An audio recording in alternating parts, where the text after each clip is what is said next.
Sexo femenino, 36 años, casada. Motivo de consulta traída desde la casa por episodio de genitorragia abundante, antecedentes ginecobstétricos, 3 gestaciones, 2 partos vaginales, una cesárea por presentación podálica. Antecedentes inmunológicos, ARH positivo, VAT vigente, enfermedad actual, paciente que 4 horas antes del ingreso comienza con genitorragia abundante, de sangre roja con coágulos, comenzó en forma espontánea mientras dormía. No contracciones uterinas dolorosas, no hidrorrea, percibía movimientos fetales. Antecedentes de la enfermedad actual, cursando gestación de 30 semanas por FUM, con fecha con ecografía precoz acorde. Embarazo mal tolerado por episodio de genitorragia escasa a las 27 semanas, que se dio espontáneamente. 3 infecciones genitales bajas, a repetición en el embarazo sin tratamiento. Ecografía realizada en policlínica en ese momento, 27 semanas, líquido amniótico normal, placenta que ocluye orificio cervical interno, sin evidencias de hematomas o desprendimiento. Hasta ahí. Físico. Espera un poquito. Paramos ahí y después continuamos con la historia. Para ponernos un poco, porque algunos todavía no vieron gine, ¿verdad? Todavía no vieron mucho esto. Yo creo que ya lo vimos todos igual. Sí, porque ya lo vimos. claro, nosotros que somos la segunda rotación lo vimos también. Ah, está genial. Bueno, entonces rapidito. ¿La genitorragia qué es? La salida de sangre por orificio cervical interno. Externo. Eso es la metrorragia. La genitorragia es por los La genitales. salida de sangre por los genitales. Ahí está.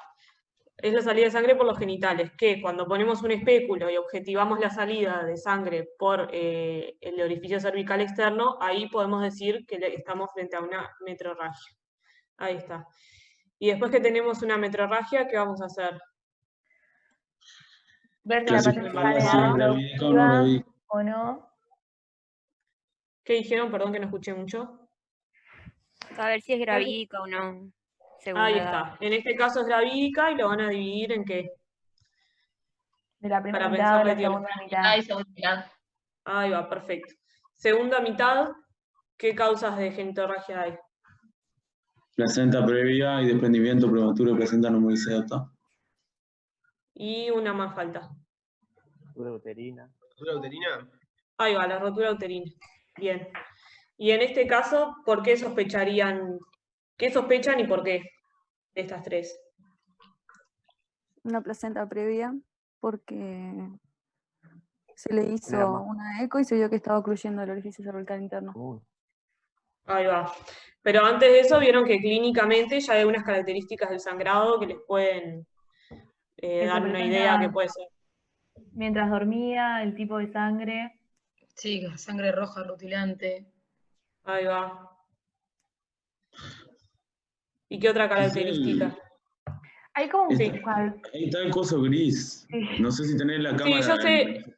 Sí, es que los pongo para verlos las caras a ustedes y yo sé que les tapa.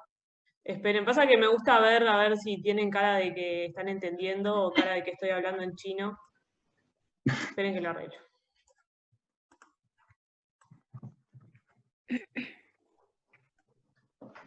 Si se nos puedes poner arriba si nos querés ver. Sí, pasa que arriba creo que también tapa. Está. Ahí pueden leer y los veo. Por lo menos algunos los veo. Bien. Entonces, ¿en qué estábamos? Ah, las diferencias. Además, ¿qué antecedente tiene esta paciente? La cesárea. Creo Tiene que una dijiste cesárea. algo. Tiene un Sí, la antecedente cesárea, de una sí. cesárea. Sí, No, ¿y yo qué te otro? dije que un antecedente de ginecorragia. Ahí va, tiene un Genitorragia. antecedente de hace 3 semanas atrás que ya tuvo una genitorragia. Y entonces eso que es característico de la placenta previa, porque ¿cómo se da el sangrado en la placenta previa?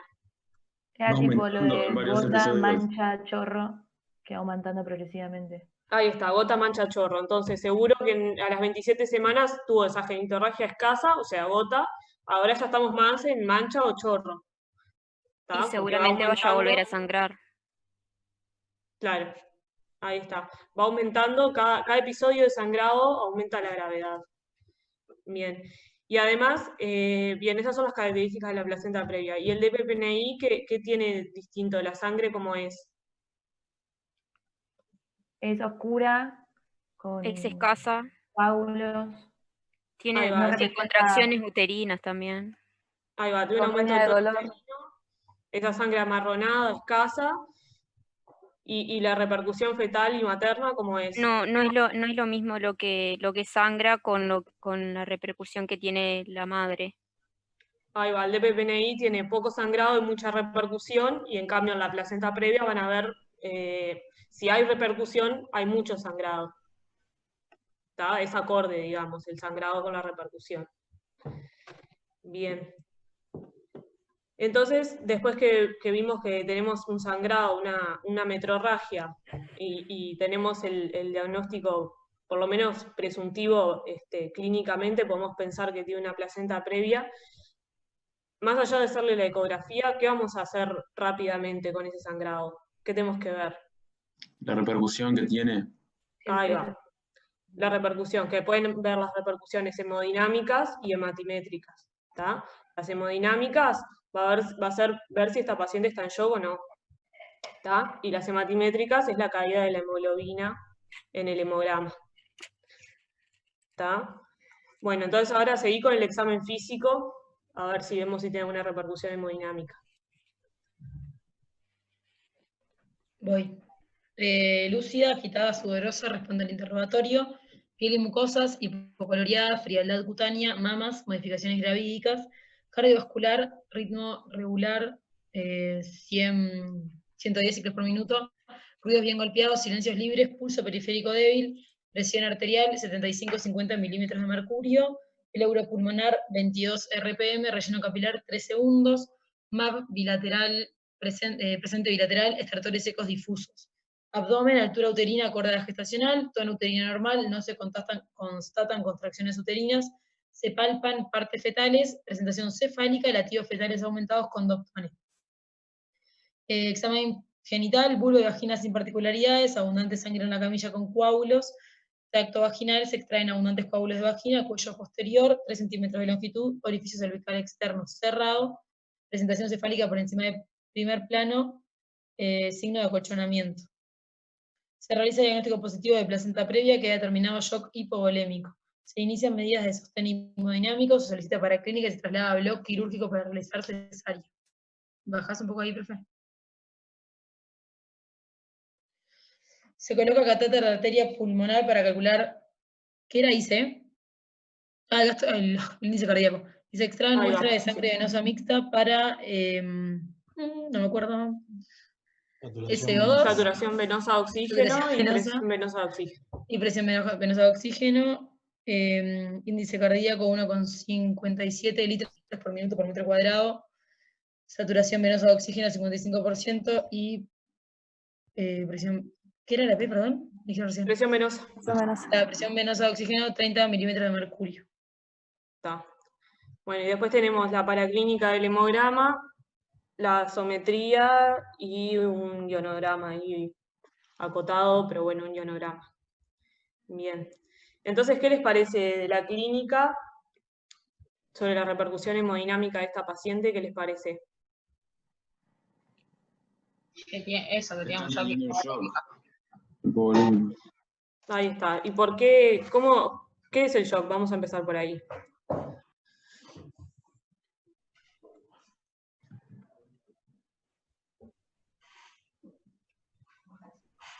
Bueno.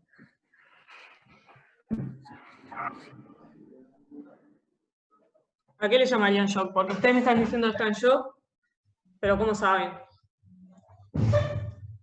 Es una situación que hace caer el gasto cardíaco. Sí. Pero ¿cuál es la característica de todos los tipos de shock? No llega suficiente sangre a los tejidos. Ahí está, hay una falla circulatoria, ¿tá? Que es aguda y es generalizada, y esto es grave, amenaza la vida. Estos pacientes se pueden morir, ¿tá? Entonces hay un inadecuado aporte de oxígeno a los tejidos, ¿tá? Entonces eso lo que genera es un desbalance entre la oferta de tejido y la demanda de la oferta de oxígeno, perdón, y la demanda de los tejidos, ¿tá? Y entonces eso después a largo plazo también lo que genera es la disfunción celular, ¿tá? El fallo de las células por falta de oxígeno. ¿tá? Pero tengan claro que el shock es la falla circulatoria aguda y generalizada.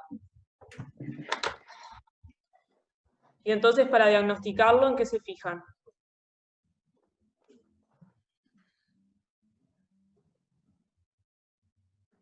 Por ejemplo, en piel y mucosa están hipocoloreadas, están frías. Bien. Impulso Está agitada, periférico sudorosa. débil, hipotensión. El relleno capilar es, o sea, tardío, ya es largo. Es lento. Ahí va.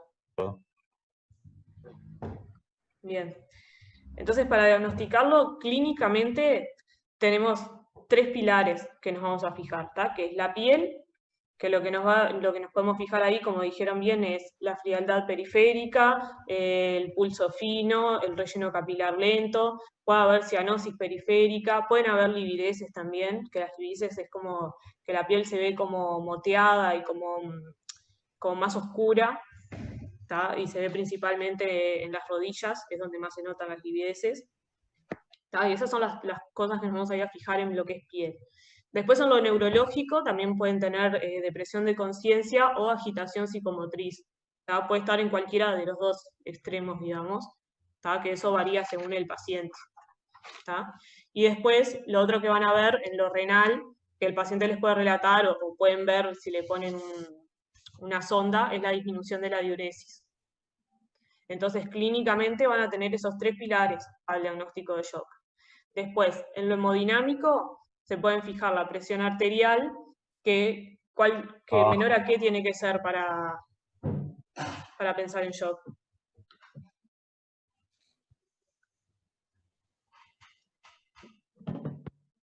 ¿No es a 6 con algo? No, la diastólica 60, ¿no? Y la sistólica, no sé Ahí si va. 90. Menor a 90 a 60 o una presión arterial media menor a 65. En general lo que se usa más es la presión arterial media menor a 65.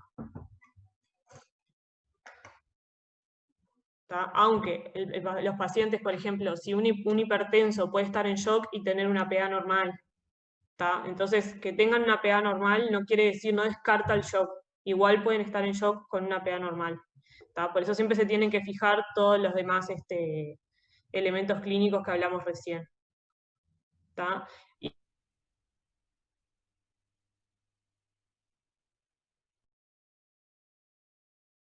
Entra el metabolismo anaerobio y va a aumentar el lactato.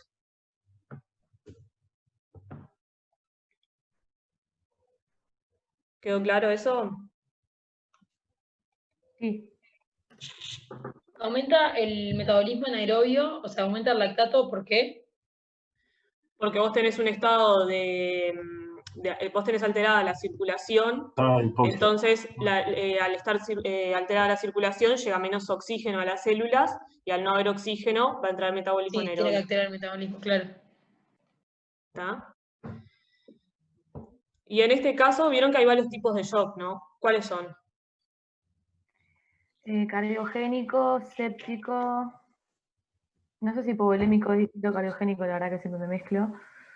No, son distintos. Está el hipovolémico, el cardiogénico, después el distributivo, que uno de ellos es el séptico y es el más conocido, el más importante. ¿Y qué otro más? ¿Y el anémico no hay también? No, el anémico va a estar dentro del hipovolémico, va por lo mismo. Neurogénico no hay uno.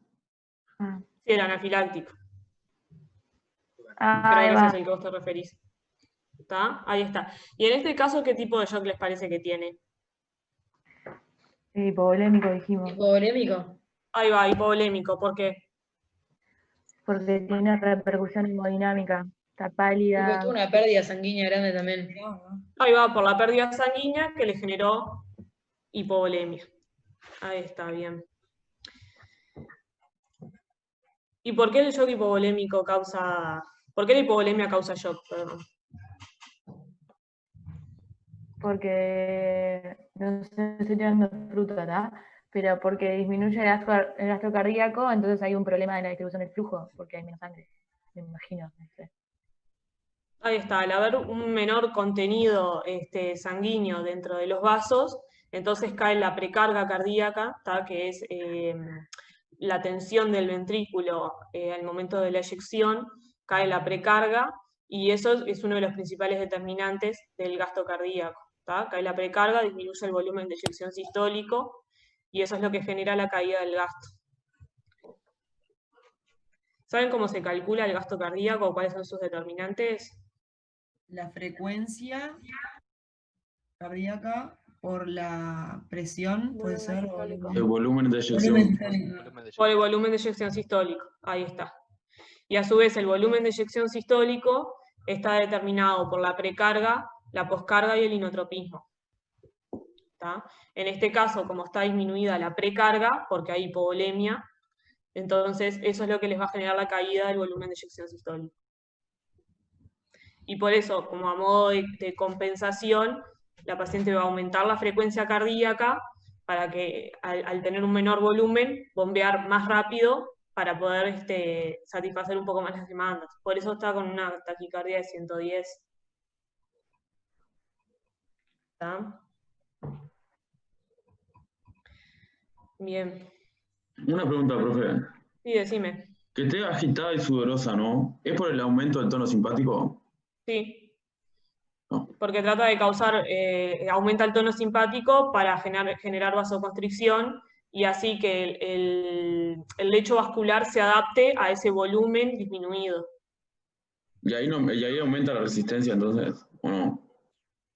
Sí, o sea, se intenta, las resistencias cayeron inicialmente y aumenta el volumen sistólico, el sistema nervioso simpático, el tono simpático, aumenta para generar vasoconstricción y aumentar un poco esas resistencias vasculares. Bien. Bueno, entonces, de los parámetros del metabolismo del oxígeno... una cosa que les quería decir antes. En realidad vieron que acá dice que se coloca un catéter de la arteria pulmonar para calcular el índice cardíaco y extraer una muestra de sangre venosa mixta para saturación venosa de oxígeno y presión venosa de oxígeno. En realidad este paciente, digo, en la práctica no es que esto se haga, en realidad lo pusimos acá en la historia porque para que ustedes puedan tener para hacer los cálculos, los valores para hacer los cálculos, es que se puso, ¿está? Pero en general lo que se hace habitualmente es sacar una muestra de sangre de la vía venosa central, que queda en vena cava superior antes de la entrada a la aurícula derecha. ¿Tá? Que lo que tiene, la desventaja de eso, es que representa solo el sector vena cava superior. Lo estamos ignorando todo lo de vena cava inferior. En cambio, la saturación de sangre venosa mixta, que sería a través de este catéter que habla acá, que se pone en la arteria pulmonar, nos da una muestra de sangre que tiene en cuenta todo, ¿no? Porque ya pasó por aurícula derecha, ventrículo derecho y ya está en la arteria pulmonar. Pero como esto es más invasivo y bueno, un montón de cosas, no se hace tanto, lo que se hace más bien es usar la vía venosa central nomás. Es una aclaración nomás para que no piensen que a todas estas pacientes les vamos a poner un catéter en la pulmonar. Bien, ¿hicieron los cálculos?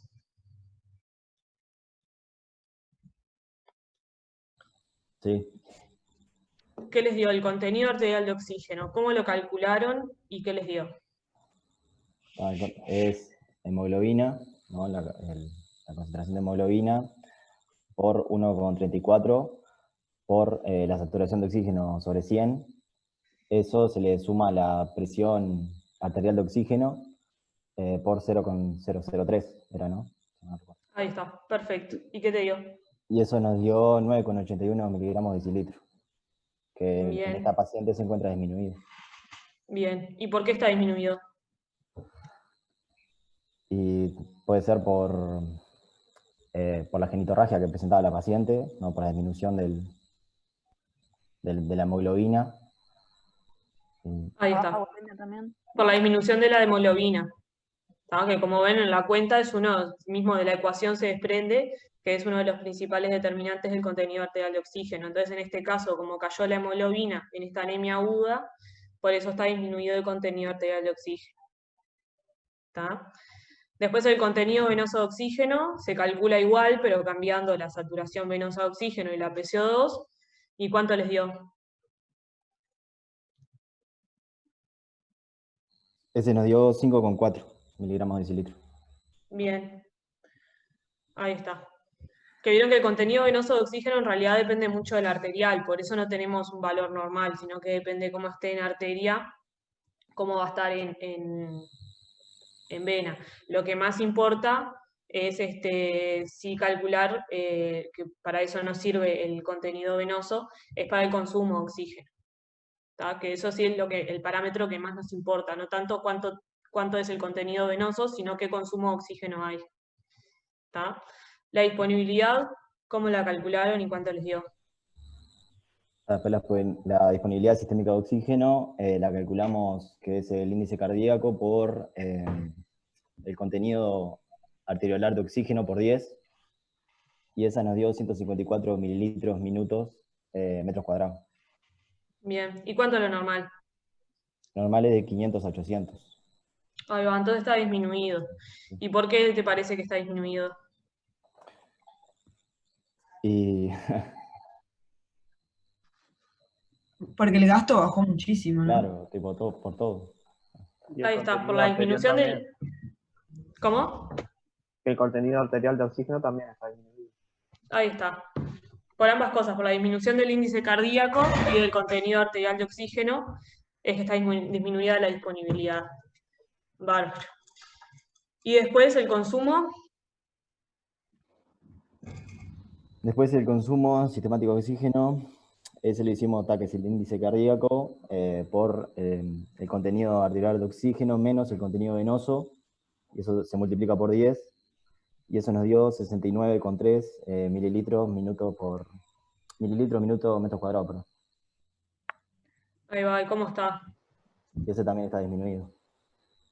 Ahí va, ¿cuánto es lo normal? Ese de 120 a 160. Si mal no Sí, recuerdo. perfecto. ¿Y por qué puede estar disminuido el consumo? Porque hay poca disponibilidad. Ahí está, porque hay poca disponibilidad. ¿Y ya en qué etapa entró? La disponibilidad crítica. Dependiente. Ahí va. Ya está en el sector dependiente de la disponibilidad. Entonces ya una caída de la disponibilidad generó una disminución del consumo. A ver si tengo acá la gráfica para mostrarles.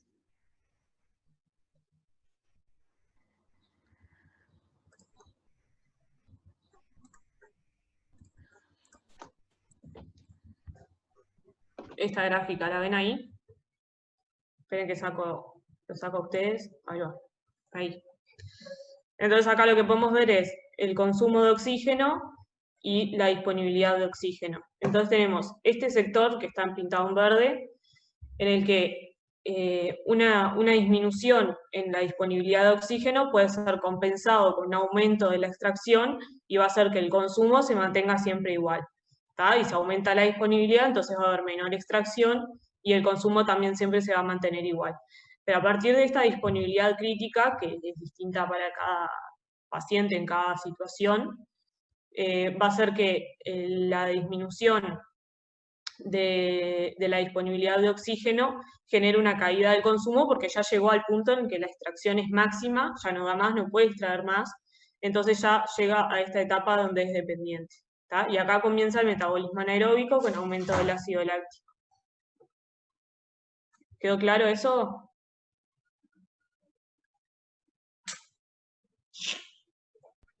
Sí, profe. Bien. Bueno, volvemos a los cálculos entonces. El consumo dijimos que está disminuido y entonces la extracción, ¿cómo estaría? ¿Cómo esperan que esté?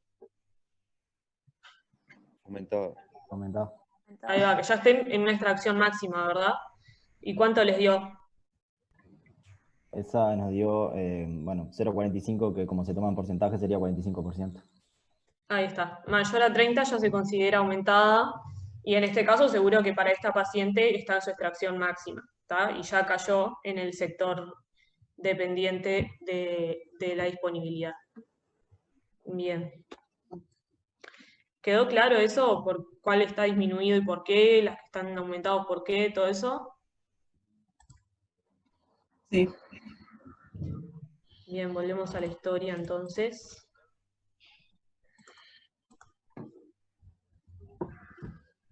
La segunda pregunta era las respuestas agudas que se ponen en marcha en la situación clínica de la paciente.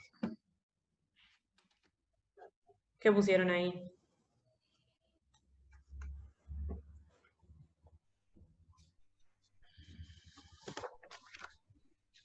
No es que se redistribuye el gasto cardíaco, por ejemplo, al cerebro y al corazón, o sea, a los órganos nobles, y hay vasoconstricción periférica. Entonces, hay vasoconstricción periférica y periféricamente también aumenta la extracción de oxígeno, o sea, que el oxígeno que llegue, o sea, como que los tejidos los captan al máximo. Bien, perfecto. ¿Qué más? Y como se hace, o sea, como el medio se vuelve ácido por todo el lactato y eso que hay, o sea, el metabolismo es anaerobio, disminuye la afinidad de la hemoglobina por el oxígeno y ahí también se ve más oxígeno.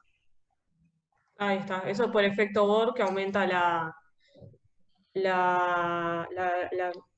disminuye la afinidad de la hemoglobina por el oxígeno para liberar más oxígeno a los tejidos. Perfecto. ¿Qué más? Tengo una pregunta. Sí. ¿Dijeron vasoconstricción periférica? Porque no sé si fue en el video que decía que era vasodilatación, que era para aumentar el tiempo de intercambio, por ejemplo. No, en este caso hay vasoconstricción periférica porque vos estás con hipovolemia, hay una caída de las resistencias y ahí aumenta el tono simpático porque la intención es generar vasoconstricción para ajustar, digamos, el calibre vascular a ese contenido. ¿Tá? El continente se ajusta al contenido vascular que está disminuido. Ah, bien. Pero no hay ahí una vasodilatación en los órganos, ¿no? Que digamos. Claro, lo que hay en realidad es la distribución del flujo, ¿tá? Que por eso vieron que clínicamente pueden ver que la paciente tiene la piel fría, el relleno capilar lento. ¿Por qué? Porque hay vasoconstricción a nivel distal para que ese flujo que está disminuido vaya a los órganos nobles, ¿tá? Cerebro, corazón, riñón, ¿tá? Es por eso. Pero en esos órganos nobles no hay vasodilatación, más bien se mantiene el tono vascular normal. Porque acordate que estás con hipovolemia, entonces si vos vasodilatás, haces que esa hipovolemia se agrave todavía, porque va a ser menos contenido, va a ser menos volemia para un calibre vascular mayor todavía. Entonces la vasodilatación en realidad no es algo fisiológico, o sea, no es algo que te ayude en este caso. ¿Quedó claro por qué? Sí, yo había entendido como que la vasodilatación aumentaba el intercambio, o sea, el tamaño del intercambio, ¿no? Eso no Claro, estuvo eso para la más que extracción. vasodilatación de la microcirculación, pero no tanto de los grandes vasos. ¿Tá? Y la dilatación de los capilares va a ser en los órganos nobles y en los que tienen mayor requerimientos de nutrientes o de oxígeno, mayores requerimientos metabólicos en general. ¿La extracción máxima puede ser una respuesta aguda también? ¿O no? Sí, o sea, todo el tiempo se está ajustando la extracción a la disponibilidad que hay. Cuando hay una disminución de la disponibilidad, aumenta la extracción para poder mantener el consumo normal, el consumo necesario de oxígeno. ¿Era esa tu duda? Sí, no, quería saber si eso de la extracción máxima catalogada como un tipo de respuesta aguda. Sí, es una respuesta que todo el tiempo se está adaptando a las condiciones. ¿Está? Bien. Bueno, y algunas cosas más que agregar de la respuesta es que también hay un aumento de la eritropoyetina, ¿tá? Porque recuerden que está en anemia. Sí. Y a nivel renal también disminuye la diuresis, ¿no? Sí, disminuye la diuresis porque para no seguir empeorando la hipovolemia. Sí, ¿cuáles son los mecanismos? Secreción de hormona antidiurética. Ahí está, la antidiurética y qué otro más. La renina, angiotensina, aldosterona. Ahí va. Se activan principalmente, además del sistema nervioso simpático, el sistema renina-angiotensina-aldosterona, que busca reabsorber agua a nivel renal, y agua y sodio, y el ADH, que recuerden que reabsorbe agua libre. Todo eso para aumentar la volemia. ¿Está? ¿Quedó alguna duda acá?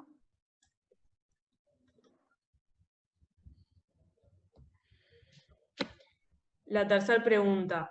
¿Qué medidas terapéuticas pueden contribuir a mejorar el aporte tisular de oxígeno? ¿Qué harían con esta paciente?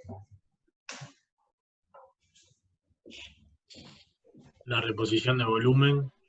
Una transfusión. ¿Con qué? Y si tenés sangre, sangre.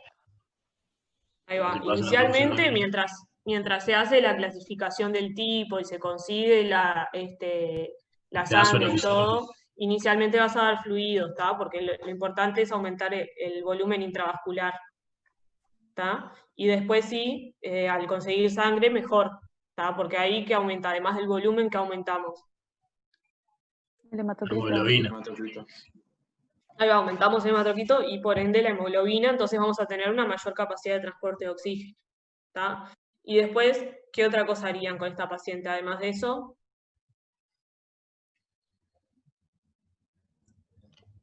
Noradrenalina dijeron. No, eventualmente se podría hacer, sí, pero más yendo a lo básico, no te compliques. ¿Le podés dar oxígeno? ¿La internás? ¿No la internás? Sí, sí, se le puede dar Ventilación. oxígeno, pero ¿qué más? A ver, internás. ustedes le pueden poner baldes y baldes de suero, pero si no cortan el sangrado,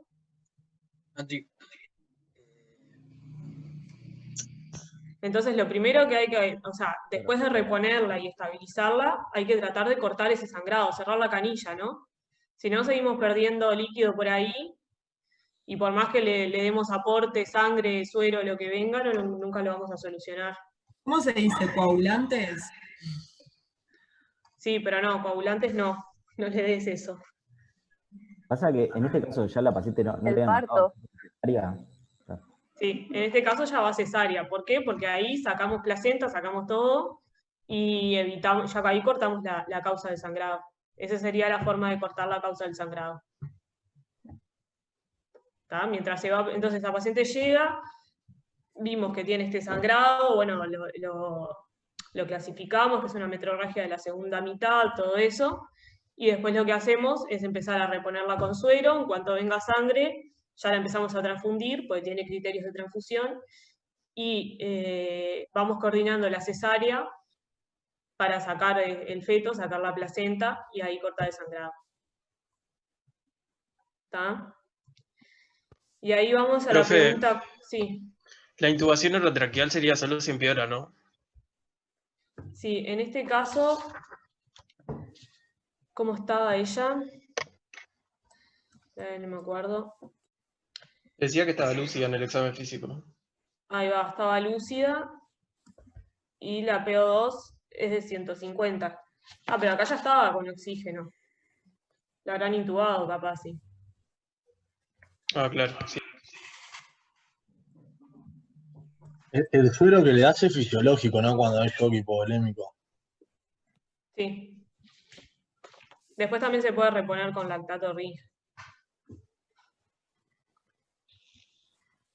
Pero en este caso, en agudo, generalmente sea fisiológico. Después cuando, en un caso en el que a ustedes les va a llevar muchas horas poder cortar el sangrado y tienen que estar más tiempo, va a llevar, por ejemplo, todo un día o dos de reposición, en ese caso sí se da más Ringer lactato. Pero si no, inicialmente fisio nomás. De la pregunta 4, entonces. Arriba. ¿Qué repercusiones puede tener a nivel fetal esto? Ovito. Y una hipoxia Oxio. fetal también. Primero, ¿qué pueden encontrar en este feto? Y una taquicardia. Taquicardia fetal. Ahí va, inicialmente una taquicardia para compensar esta falta del aporte de oxígeno, que también primero afecta a la madre, pero secundariamente va a afectar al feto, y después eventualmente puede tener, debido a que ya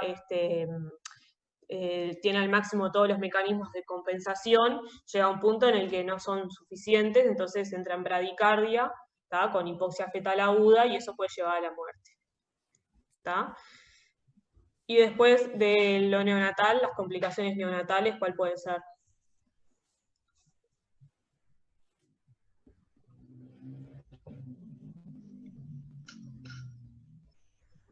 Puede ser Secuelas neurológicas. Restricciones de crecimiento. Sí, más que nada, inicialmente lo que va a tener es alteraciones neurológicas, ¿tá? Por el tiempo que va a estar en hipoxia y puede llegar a estar hasta en isquemia, ¿tá? Va a tener alteraciones neurológicas. Y eso es lo que primero vamos a ver, ¿tá? Y después este bebé va a nacer prematuro, seguramente, en este caso con 30 semanas, y ahí tiene todas las complicaciones de la prematurez. Y también no es probable que después pueda desarrollar una anemia. Porque, o sea, Sí, bueno, eso no sé, no sabría decirte si después llegan a tener anemia ellos. Creo que sí, pero no estoy segura. Ya eso es cosa de neonatólogos. ¿No sería que sí porque hay un desprendimiento de placenta? ¿No? O sea, se está perdiendo. No, en este caso no, en realidad lo que tenés es la placenta que está insertada cerca del orificio cervical, pero no está desprendida, no es un DPPNI, es una placenta previa. Claro, pero igual con la baja volemia de la madre, todo lo que es el clampeo oportuno y eso es como que no le va a colaborar mucho con la volemia del feto. Claro. Por eso capaz que puede desarrollar eventualmente una anemia. Sí, puede tenerla ahora, digamos, o sea, no es que a largo plazo va a tener anemia. Puede tener anemia ahora en agudo, ¿tá? Pero la idea es sacarlo cuanto antes con la cesárea y ya solucionamos eso. ¿Tá? Pero el bebé no tiene anemia. O sea, el bebé no tiene hipovolemia. No, inicialmente no, después sí puede llegar a tenerla si la madre sigue perdiendo sangre. O sea, de perpetuarse esta situación, sí, en este caso si la tratamos ya no.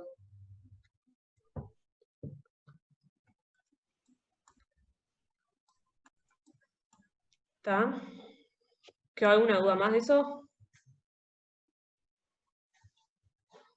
Y ahora sí, vamos a las 5, que es Profe. qué repercusión. Sí. Una pregunta, ¿y por qué los vasopresores no le daría?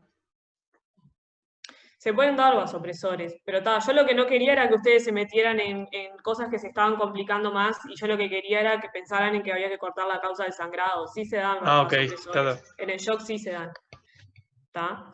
Pero en realidad no es, o sea, a mí lo que me interesa es que ustedes entiendan los mecanismos fisiopatológicos del shock y no tanto entren en lo fino del tratamiento, ¿tá? Sino lo grande del tratamiento, que como ustedes dijeron era el aporte de fluido, sangre, oxígeno y cortar la causa del sangrado. Después sí, hay muchas cosas más para hacer, ¿tá? Pero me importa que se queden con lo más grande y lo más importante. ¿Tá? De las 5 entonces, ¿quién hicieron la gasometría?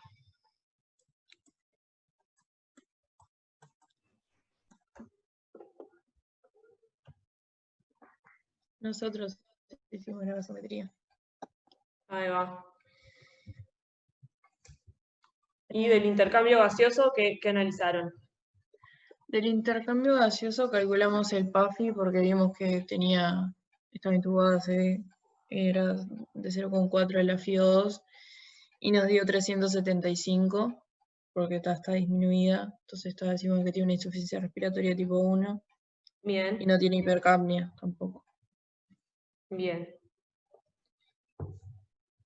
Después, en cuanto a ¿cómo se llama? A la gasometría, al pH y eso, vimos que tiene una acidemia de 7,30 el pH. Sí. Y observando la gasometría vimos que tiene disminuido el bicarbonato y también tiene aumentado el lactato, como estábamos hablando hoy, por el tema del shock y eso. Y entonces, ustedes con el pH vieron que tenía una acidemia. Sí. Y con el bicarbonato disminuido, entonces, ¿qué pueden decir? Acidosis metabólica dijimos que era. Ahí está, perfecto. Y después de una acidosis metabólica, ¿qué van a ver? La respuesta. Bien. ¿La calcularon? ¿Qué les dio?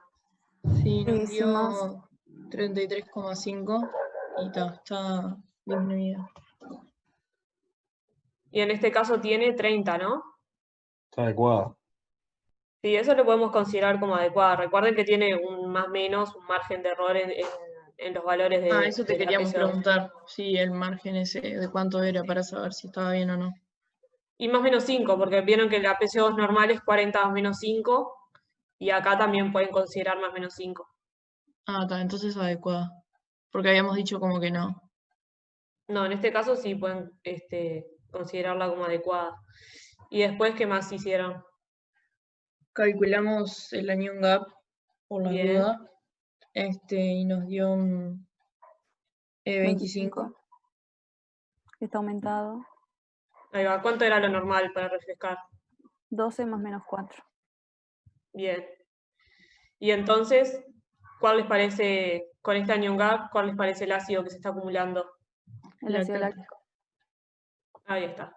Perfecto. Una pregunta, ¿no Entonces, era que cuando la respuesta era, o sea, como estaba compensado, no hacías el anion gap porque era adecuada la respuesta?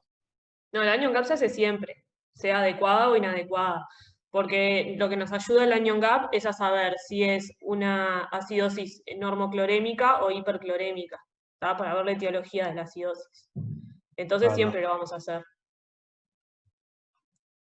¿Tá? Y el delta anion gap, delta bicarbonato, ¿alguien lo hizo? Porque a pesar de que sea adecuada la respuesta, inicialmente no sospecharíamos que tenga un trastorno mixto, pero siempre hay que hacer el delta-delta a ver si no hay un trastorno mixto. ¿Lo calcularon eso? No, no lo calculamos, no. Bueno, vamos a hacerlo ahora entonces. El anion gap nos había dado 25, ¿verdad? Y 25. Ahí está. ¿Y lo normal? ¿Cuánto era? 12, así que serían 13. Ahí va, 13. Y después el delta bicarbonato, ¿cuánto es?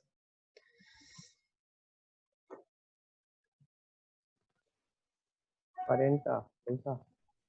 Tomamos 24 menos 17.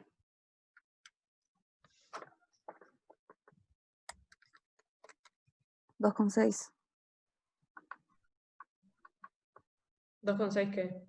¿De dónde salió eso? ¿Para qué me perdí? 13 dividido 7, ¿no? Ahí va, 13 dividido 7. Y a mí me dio 1,85. Bien, perfecto. Entonces, ¿cuánto cuánto esperábamos que nos diera el delta anion gap, delta bicarbonato?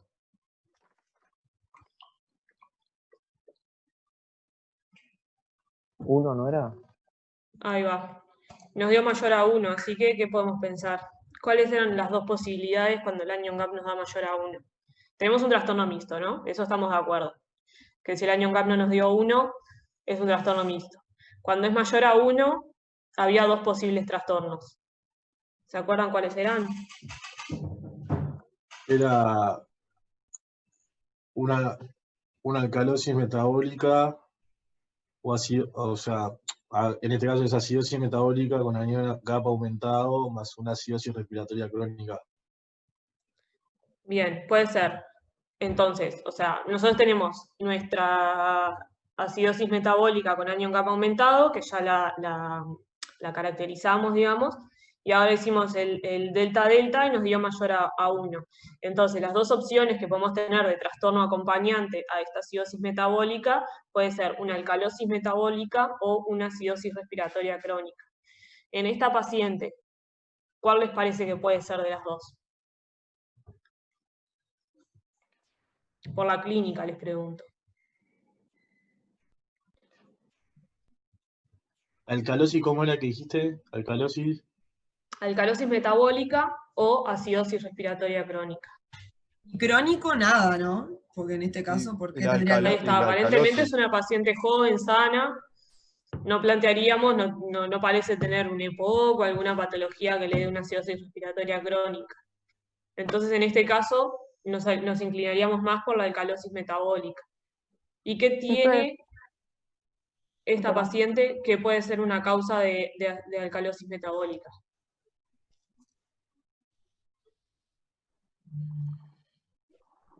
Está intubada, puede ser. La oliguria, ¿no? No, que esté intubada no, en este caso no tendría que ver. El hecho de que Pero uno de los mecanismos puede ser que la disminución de la diuresis. ahí podría está, ser va más por el lado, va por ese lado. En realidad la hipovolemia, ¿se acuerdan que era una de las causas de alcalosis metabólica? Mm. Uno de los mecanismos de mantenimiento de la alcalosis metabólica era la hipovolemia. En este caso tenemos la paciente hipovolémica.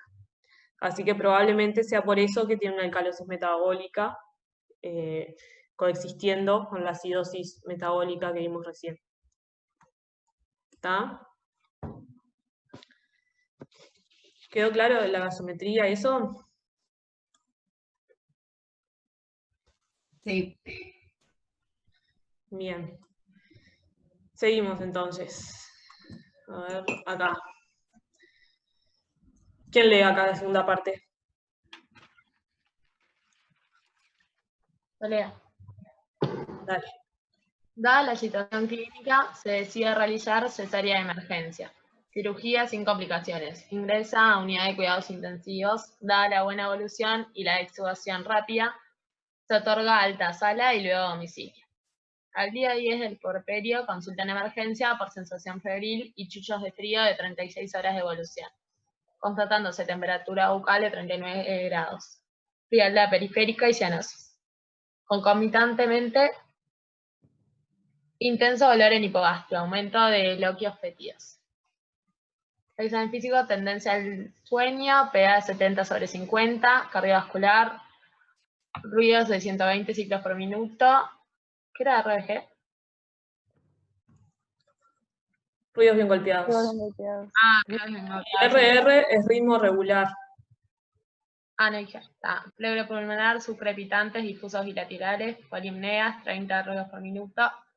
Abdominal, dolor a la palpación de hipogastrio sin elementos de irritación peritoneal, útero contraído. Retrovaginal doloroso a la palpación bimanual y a la movilización del cuello. Fondo de saco sin tumoración, loquios amarronados y fétidos al guante. De la paraclínica se destaca Leobesono. No, seguí con lo demás que está abajo nomás. Con el diagnóstico positivo de sepsis secundario a una infección puerperal se inician con las medidas iniciales. Iod vasopresores y antibioterapia, se solicita ingreso a unidad de cuidados intensivos. Ahí está. Perfecto. Bueno, en este caso, entonces, ¿por qué tiene una infección puerperal? ¿Cómo? Porque ¿qué la está causando? ¿Sí? Sí, o sea, ¿por qué plantean que tiene? Vieron que acá dice que se planteó, se hizo el diagnóstico de sepsis secundario en infección puerperal. ¿Qué elementos clínicos ven acá que les dice que puede tener una infección puerperal? Fiebre, chuchos de frío, temperatura, la fiebre ya dijimos, la frialdad. Los loquios amarronados y fétidos. Ahí va, esa es la principal característica, ¿no? Más allá de la fiebre, que es un signo infeccioso general, podemos atribuir esta infección a una infección puerperal porque tiene los loquios fétidos. Ahí está. Y entonces acá, de esta infección genital, ¿qué repercusión está generando?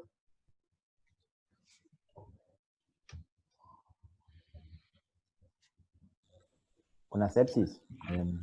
¿No? Ahí está, tiene una sepsis. ¿Y cómo definís vos que tiene una sepsis? ¿Cómo la diagnosticás? O sea, no es cuando hay shock y fiebre, la sepsis. Ahí tienen que tener cuidado entre la diferencia entre sepsis y shock séptico, que son cosas diferentes.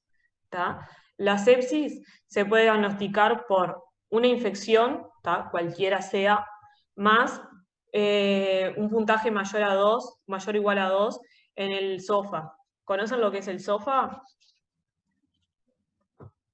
No. El SOFA es un score. ¿Eh? ¿Es SOFA? ¿SOFA? Sí. Es un score que lo que evalúa es los diferentes parénquimas y los diferentes órganos más bien, ¿tá? La función de los diferentes órganos, ¿tá? Como la coagulación, la función hepática, función renal, función respiratoria, cardiovascular, ¿tá? La hemodinamia. Entonces, ese score lo que hace, atribuye distintos puntajes, ¿tá? Lo normal es tener un puntaje de 0, si tiene mayor o igual a 2, entonces ahí podemos hacer el diagnóstico de sepsis, ¿tá? Además del SOFA, hay un score que es el Quick SOFA, ¿tá? Que es más fácil, más corto, menos, que tiene en cuenta menos parámetros, pero que nos permite tener al pie de la cama del paciente ya una idea de su situación, ¿tá? Entonces, el Quick SOFA lo que evalúa es lo neurológico, ¿tá? Que se va a evaluar a través del Glasgow. ¿Saben lo que es el Glasgow? Sí. A ver, de los que dijeron que sí, es... ¿No? No escuché. Evalúa el índice. Para evaluar el nivel de conciencia. Ahí está, evalúa el nivel de conciencia. Entonces, con un Glasgow menor a 13, ya ahí podemos tener un punto. ¿Tá? Después lo otro que se evalúa es la presión arterial sistólica. Sí, eso es el Quick SOFA, ¿tá? Que evalúa 3 cosas. El Glasgow, la presión arterial sistólica y la frecuencia respiratoria, ¿tá? Entonces, con un Glasgow menor a 13, vieron que el Glasgow va de 0 a 15. ¿Tá? Menor a 13 ya tenemos un punto. Después, la presión arterial sistólica, si es menor a 100, nos da otro punto. Y la frecuencia respiratoria, si es mayor a 22, nos da otro punto. ¿Tá? Si tiene, con tener 2... ¿Cuánto la respiratoria? Mayor a 22. 22. Si tiene 2 o 3 puntos, ya ahí podemos hacer el diagnóstico de sepsis. ¿Tá? Entonces, en el caso de esta paciente... ¿La sistólica cuánto era? Menor a 100. En el caso de esta paciente, entonces tenemos una PA de 70-50, o sea que ahí ya tenemos un punto, una sistólica menor a 100. Tenemos una polimnea de 30, o sea que ahí tenemos otro punto, ya podemos decir que tiene sepsis. ¿Tá? Y después del Glasgow, dice que tiene tendencia al sueño, no tiene un valor de Glasgow, pero igual ya con los otros 2 parámetros ya pudimos decir que tiene sepsis, más allá de no tener en este caso el valor de Glasgow. ¿Tá? Y después, ¿cómo vamos a definir? Ahora dijimos que tiene una sepsis. ¿Cómo vamos a definir si tiene o no shock séptico? ¿Es lo que decían recién de la fiebre? No, para el shock séptico tiene que ser un paciente con sepsis y a eso sumarle la necesidad de vasopresores para mantener una presión arterial media mayor a 65 y un lactato mayor a 2 luego de la reposición de volumen. Para Giselle, recontra María, ¿puedes repetir? Sí, vos tenés que tener para shock séptico la presencia de sepsis, o sea, le hiciste el Quick SOFA y te dio mayor a 2, ¿tá? Entonces ahí vos podés diagnosticar sepsis, y a eso sumale la necesidad de vasopresores para mantener una presión arterial media mayor a 65 y un lactato mayor a 2 en un paciente que ya lo repusiste, ya le diste volumen.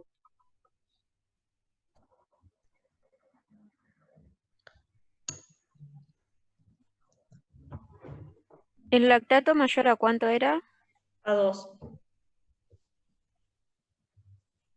¿Lo repusiste con cualquier cosa, con fluidos o con sangre? Sí.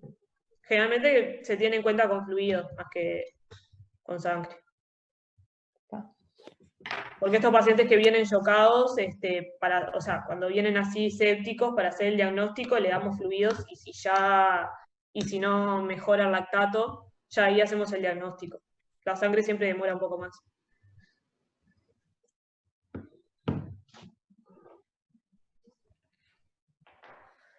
Y en este caso que tenemos una PAM que es de 60, no es de 60, ¿no? La PAM... Sí, 60. 60. Sí. Y no tenemos los datos de lactato, o sea, no podemos decir que es shock séptico. No, en este caso no. No tenemos lactato. No podemos hacer el diagnóstico, pero sí podemos tener la sospecha, ¿no? Pero si ya una de las cosas no se cumple, por ejemplo, la PAM, no podemos decir que no tiene, porque si es mayor a 65 y tenemos 60 de PAM. No, pero vos, o sea, para el diagnóstico tenés que necesitar vasopresores para tener una PAM mayor a 65. Ah, entendí mal. Es la necesidad de vasopresores para tener la PAM mayor a 65. Entonces, en este caso, si bien no tenemos estos elementos, igual podemos plantear que la paciente probablemente tenga shock séptico.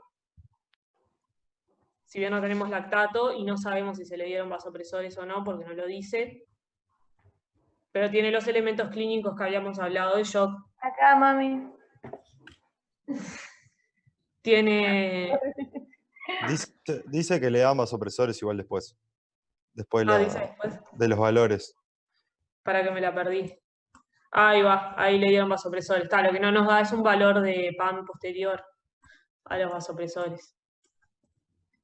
Está, pero inicialmente con la clínica que tiene esta hipotensa, tiene frialdad periférica, tiene cianosis, más la sepsis que ya diagnosticamos, podemos sospechar que esta paciente va a tener un shock séptico. ¿Está? La pregunta, la 1, digamos, de esta segunda parte, de analizar la gasometría y el contenido arterial de oxígeno. ¿Lo hicieron? Hasta el grupo de la gasometría, a ver, que lo vimos juntos. Sí. Primero hicimos lo del contenido arterial de oxígeno, que nos dio 12,104, o sea que está disminuido. Bien. Y después vimos la presión de oxígeno, 12,104. Después vimos la presión de oxígeno, que era menor a 60, entonces ya podemos decir que tiene una hipoxemia.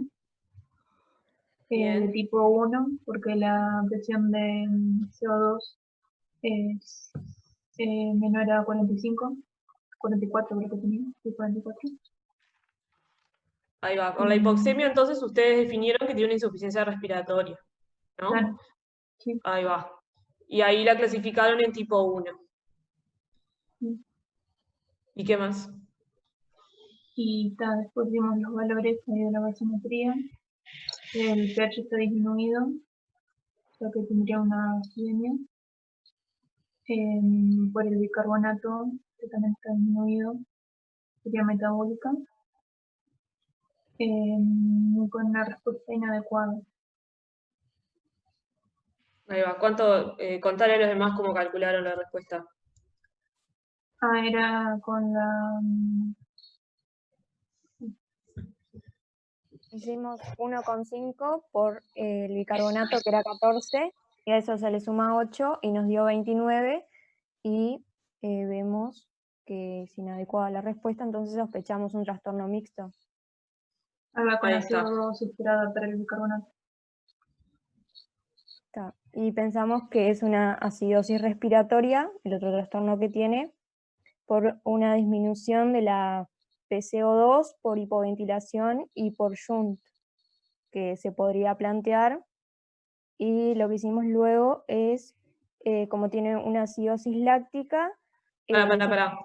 Disminución del CO2, no, un aumento. Que aumentaba, porque ustedes se acuerdan que les había dado 29, la esperada, y el paciente tiene 44. Entonces el CO2 está aumentado, por eso decimos que es una acidosis respiratoria. Que puede ser por shunt, porque puede tener en este paciente que está con sepsis. Inflamación y eso no se puede. Ahí va, la respuesta inflamatoria puede generar un exudado inflamatorio en los alvéolos y ocupación alveolar. Entonces el mecanismo ahí puede ser shunt. Y además como está... que tiene una depresión de conciencia. Ahí va. Y eso sería hipoventilación alveolar, que son las causas extrapulmonares. Ahí está, además puede tener hipoventilación alveolar. Entonces eso es lo que genera ese aumento de la PCO2. Ahí va. Y después, ¿qué más? Y valores de lactato no tenemos. y el anión gap tampoco se puede calcular, pero pensamos que podría estar aumentado por los otros datos, el lactato, y daría el anión gap aumentado también.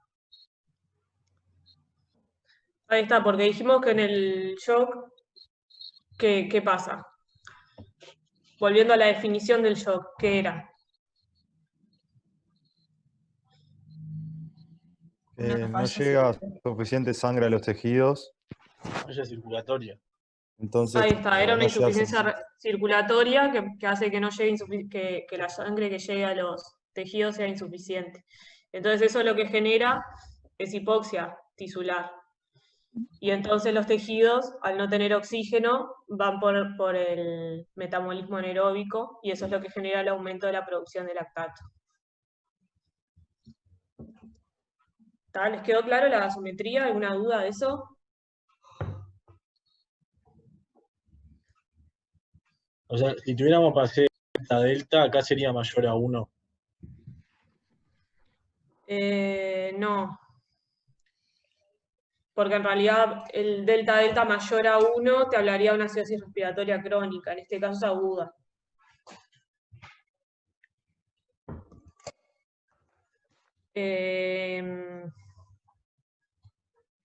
Sí.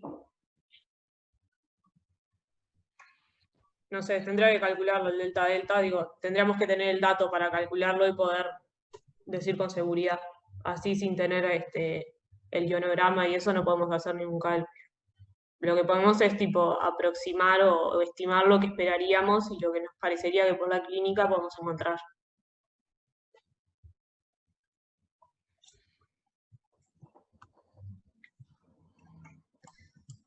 ¿Está? ¿Alguna otra duda de la gasometría?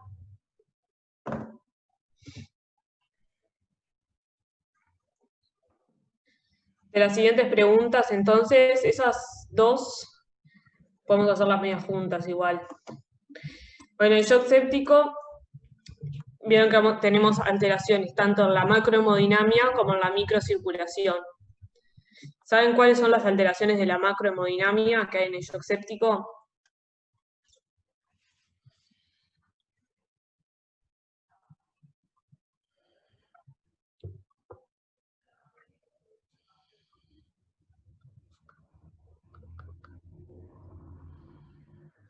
En este caso, esta paciente ¿tiene hipovolemia? No. No tiene una hipovolemia real, pero sí tiene lo que le llamamos una hipovolemia relativa.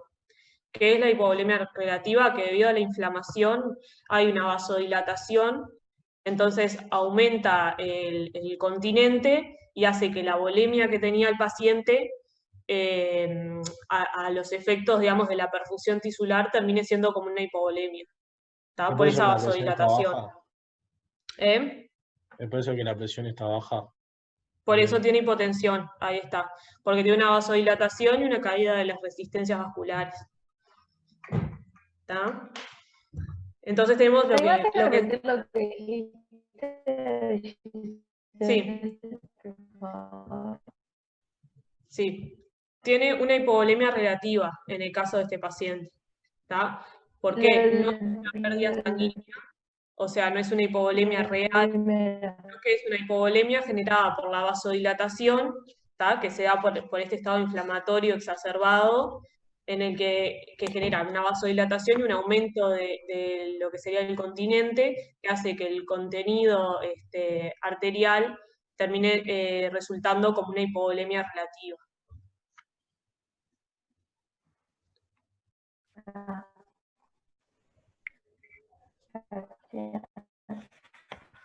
Giselle, dijiste que había una disminución de las resistencias periféricas también, ¿no? Sí. Por eso se daba la vasodilatación. Sí. No, o sea, la disminución de las resistencias son consecuencia de la vasodilatación. Ah, iba al revés. ¿Tá? Entonces esto va a generar también alteraciones en la perfusión, ¿no? Porque si tenemos una hipovolemia, aun siendo relativa, va a alterar la perfusión tisular. Y además, ¿saben qué otra alteración va a haber en la macrohemodinamia?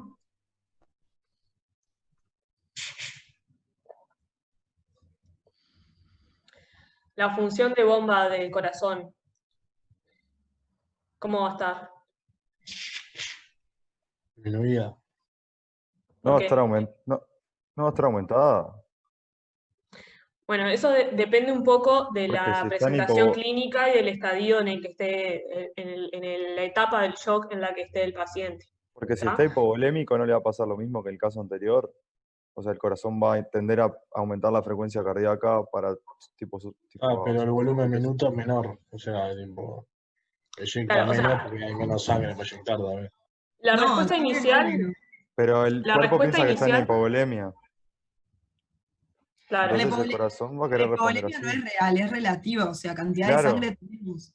Pero O sea, ¿por qué el cuerpo, tendría que el corazón no cambiar el sabe. gasto cardíaco? El corazón no sabe que está en hipovolemia relativa. Entonces el bobo bombea igual. Bueno, en realidad en este caso lo que pasa, la respuesta compensatoria sería el aumento de la frecuencia cardíaca. Pero en este caso la inflamación, las citoquinas generadas por la inflamación son depresores de la contractilidad miocárdica. Entonces la contractilidad miocárdica va a estar disminuida y entonces el gasto va a estar disminuido. Se debe a eso. Si bien lo esperable sería, por supuesto, que haya un aumento de la frecuencia cardíaca, porque como bien dijeron, hay una hipovolemia relativa, entonces aumentaría la frecuencia para compensarla, pero debido a que las citoquinas son depresores miocárdicos, en realidad el gasto va a estar disminuido. ¿Tá? Y después a nivel microcirculatorio, también hay alteraciones en este tipo de shock. ¿Cuáles son?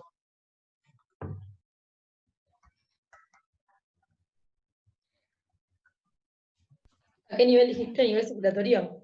Microcirculatorio, en los capilares, en la microcirculación. Hacia la periférica, la cianosis. No va a haber un aumento de la permeabilidad. Con Ahí va, un edema. aumento de la permeabilidad para aumentar, no solo, o sea, Para que pase para aumentar la porque llegada hay de inflamación. oxígeno, ahí está, para aumentar la llegada de oxígeno a los tejidos, pero también por la inflamación, que como habíamos visto en la clase pasada, aumenta la permeabilidad para la llegada de las células de la inmunidad a los tejidos. Por eso tiene los subcrepitantes. Sí, Puede ser. porque tiene un exudado inflamatorio a nivel alveolar, y eso es lo que genera los estertores. Igual la perfusión dijiste que disminuye, ¿no? Los tejidos. Sí. Por el hecho de la hipovolemia relativa. O sea. Claro, porque sí, además, ¿qué otra cosa vamos a tener? Además de la hipovolemia relativa, en la microcirculación hay algunas alteraciones. Y no. Todo lo que pasa en la inflamación. Ahí Tipo, va a haber está. éstasis. O sea, que haya hipovolemia tipo ayuda en realidad en la inflamación. ¿O no? Sí, o sea, si bien desde el punto de vista de los tejidos en lo micro ayudaría, a nivel del paciente la hipovolemia nunca va a ser buena. Claro. Entonces, o sea, eso es lo que afecta a los parénquimas, a los tejidos del paciente. ¿Tá? Y es lo que genera las disfunciones orgánicas. ¿Tá? Entonces, en la microcirculación también va a haber una heterogeneidad del flujo. ¿Tá? Esto quiere decir que dentro de un mismo tejido hay vasos con flujo sanguíneo enlentecido, detenido, y otros con flujo hiperdinamico, o sea, un mayor flujo. ¿Tá? Y esto no va a estar respondiendo a las necesidades metabólicas, o sea, va a haber sectores con mayores necesidades metabólicas que van a estar hipoperfundidos, y en cambio tejidos que tienen menores necesidades pero van a estar más perfundidos. ¿Por qué? Porque hay como un desbalance entre la distribución del flujo en el tejido. ¿Tá? Entonces esto lo que va a generar son shunts funcionales. ¿Tá? ¿Qué es eso? Es la perfusión de tejidos, la mayor perfusión de tejidos que no necesitan tanta y la menor perfusión de los que sí lo necesitan. ¿Tá? Y a nivel de los tejidos, entonces, ¿qué consecuencia va a tener esto? Que ya lo hablaron un poco en las presentaciones que ustedes hicieron. La hipoxia citopática. Ahí va, la hipoxia citopática, ¿qué es? Es un trastorno de la respiración celular que puede tener diferentes causas.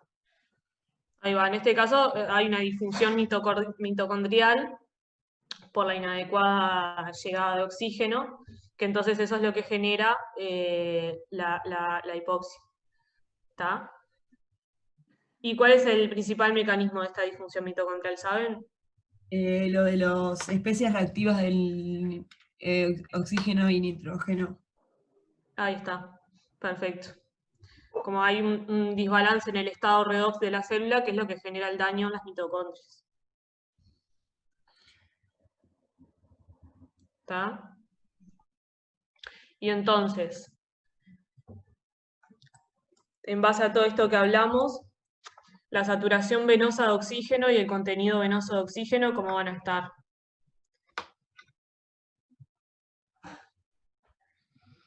O sea, nosotros lo vimos por el lado, capaz que está mal, pero como la célula no puede usar el oxígeno, o sea, como que el oxígeno va a entrar en la célula, pero no se va a usar, entonces va a disminuir en la Ahí vena. está, en realidad ya va a estar disminuida la extracción, porque la célula, como no tiene capacidad de utilizar ese oxígeno, no lo extrae. Y como no lo Pero- extrae, entonces la saturación venosa de oxígeno, el contenido venoso de oxígeno va a estar aumentado. Está bien Pero lo que no, vos dijiste. Nosotros no, pensamos, nos dijimos al revés. Lo pensamos pensamos al revés. que No, la pues también va a célula... estar aumentado porque no usa el oxígeno, no lo saca de la arteria y se lo sigue. No, sigue claro, la vena. nosotros pensamos que lo sacaba, pero no lo usaba. Y que eso Claro, generaba nosotros- más radicales libres. Claro, que formaba lo del superóxido y todo eso y empeoraba cada vez más. Claro. Lo agarramos por ese lado. Claro, bueno, en realidad no, o sea, estuvo bien lo que ustedes pensaron, solo que no lo extrae la célula. Claro, está, Sino ese que el es oxígeno el tema. pasa del sector arterial al venoso del aro. ¿Tá? Entonces por eso van a encontrar la saturación venosa y el contenido venoso aumentado. ¿Tá? Y entonces, el consumo, ¿cómo va a estar?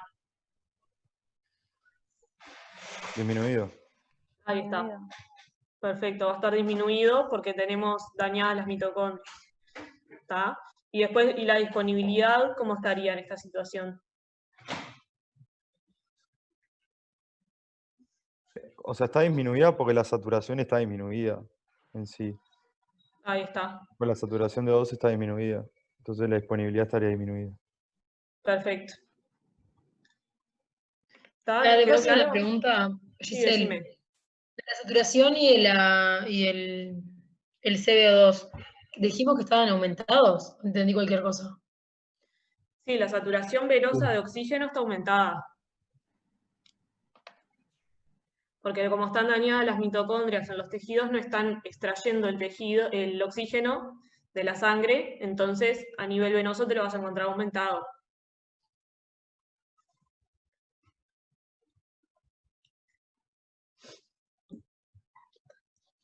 Entonces, el consumo, la extracción y la disponibilidad están disminuidos. Sí.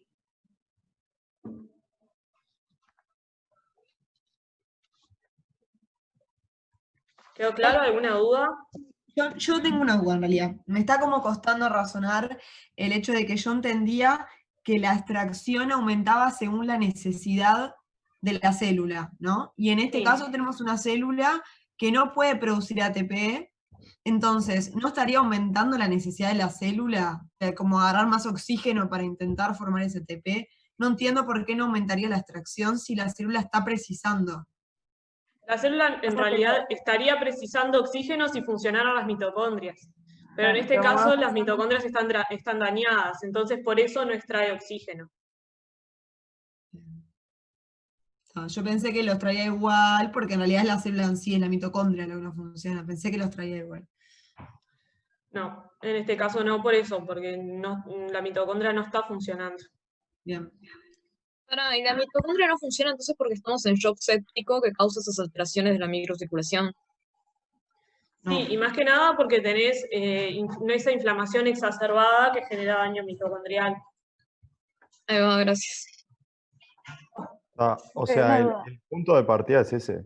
El punto de partida es tipo, hay radicales de oxígeno y de lo que sería radicales generados por la inflamación que dañan tipo, los organelos de la célula, ahí está la mitocondria, entonces ahí arranca todo el problema. Ahí está. Sí, perfecto. Una pregunta, dijimos que... O sea, lo que estaría pasando acá, que sería todo desencadenado por el shock séptico, va a estar tipo pasando por alto lo que sucedería normalmente con el efecto de Bohr, o entendí todo mal. Sí, en realidad habría, o sea, desde el punto de vista de la hemoglobina en los glóbulos rojos, el efecto Bohr estaría presente porque estaría liberando más oxígeno, pero como la mitocondria está dañada, no lo está extrayendo. Entonces, por más que esté presente, no se extrae ese oxígeno, digamos, no tiene mucha... Ok. Profe, dijimos que el contenido venoso iba a estar aumentado, ¿no? Sí. Está. Entonces, hoy cuando dijeron que el contenido iba a estar disminuido, la extracción, no sé qué más, eso... No, lo que dijeron eso es que lo que está disminuido es el consumo, la disponibilidad y la extracción. Ah, ahí va, consumo era. Bárbaro.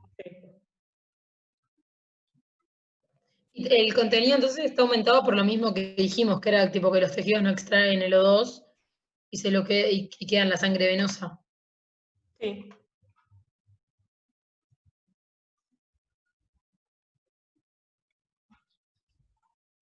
¿Tienen alguna otra duda?